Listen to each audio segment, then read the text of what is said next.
Hey, what's up everyone? This is Minnesota Mike back with you for another video.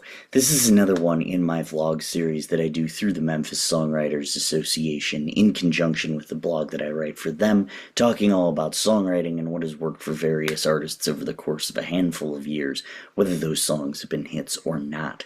So this latest kick that I'm on is called Searching for a Silver Light, and basically all of the narrators in these particular songs are just, stuck in some sense. All of my blogs and vlogs start in one of two ways. Either I have a song that I want to talk about and I build a theme around it, or I have a theme I want to discuss and build songs around that theme.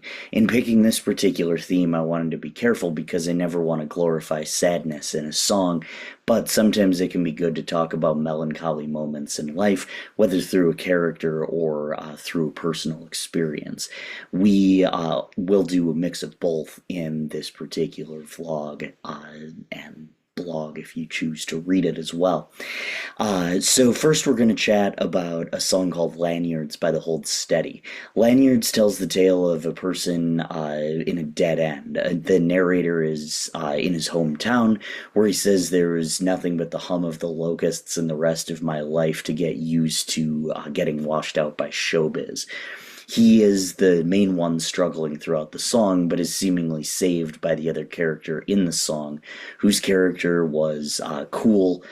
She was just sinking into her motivation. She's into a few things, but won't go to a second location. That's how the narrator describes her. The title comes in when he says that they're all struggling, lanyards into laminates trying to get the right kind of wristband. The narrator's friend, also a user like the narrator, is only in a slightly better place than he is, so the right colored wristband is hoping it isn't yellow, which would put them at a higher risk of falling. This level of empathy is apparent from the first line, that the narrator has for the other person, when he says, when you're stuck out in the middle, you figure there's just something you're missing, showing that the narrator is messed up, and he knows just what his friend is going through. Then it's a matter of who's going to help themselves first. This theme actually inspired the name of one of my albums, also called Stuck Out in the Middle. This particular narration and kind of the codependency between the two of them is supported throughout the song, with the two of them doing their best, but it's revealed at the end that the narrator saw a few stars but never got into a movie and is still trying to make moves but is stuck in Independence, Missouri. That dagger at the end is just incredible. When you hear about these characters in the song, the last thing you think about is independence. It's a really cool contrast, albeit an incredibly heartbreaking one. I want to point out a few more things about this song too lyrically. The first thing that stuck out to me was the slant rhyming that occurs in locusts and showbiz in the first verse and elsewhere throughout the song. Craig Finn is the lead singer and primary songwriter of the band, and he has a rambling type delivery to his vocals. So the slant rhyme works well with that delivery because if he were to just use a perfect rhyme, we might drift off amidst his rambling.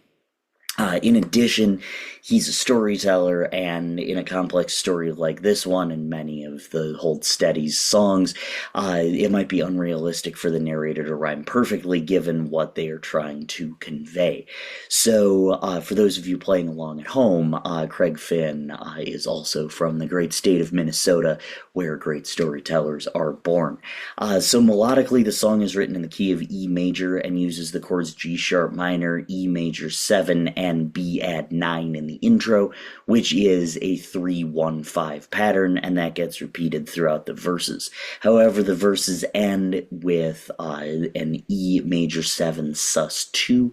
The chorus uses B, F sharp, and E, which is a 5-2-1 pattern, and that gets played 4 times, like I said, throughout the chorus. Instrumentally, the song uses piano, guitar, and drums. There's also a tremolo effect on the guitar, used to add to the mysterious ambiance of the song. We talked about that tremolo effect when we chatted about Everything You Want by Vertical Horizon. Structurally, the song uses a verse-verse-chorus, verse-verse-chorus, verse format. In an earlier blog and vlog kick, we talked about King of Oklahoma by Jason Isbell.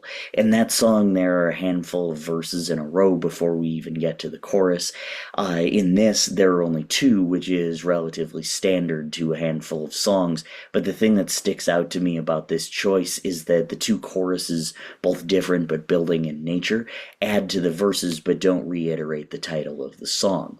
Given the rambling nature of this particular tune, this is a bold choice, but it works so well. Again, it's a story, and stories aren't always linear, especially when it comes to life, so it makes it more realistic in that regard. And the character getting stuck in Independence, like I said, is a fabulous way to end the song.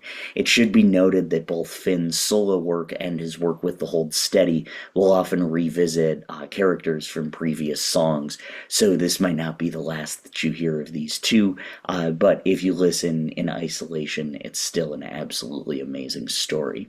So Lanyards is linked below. You can take a listen.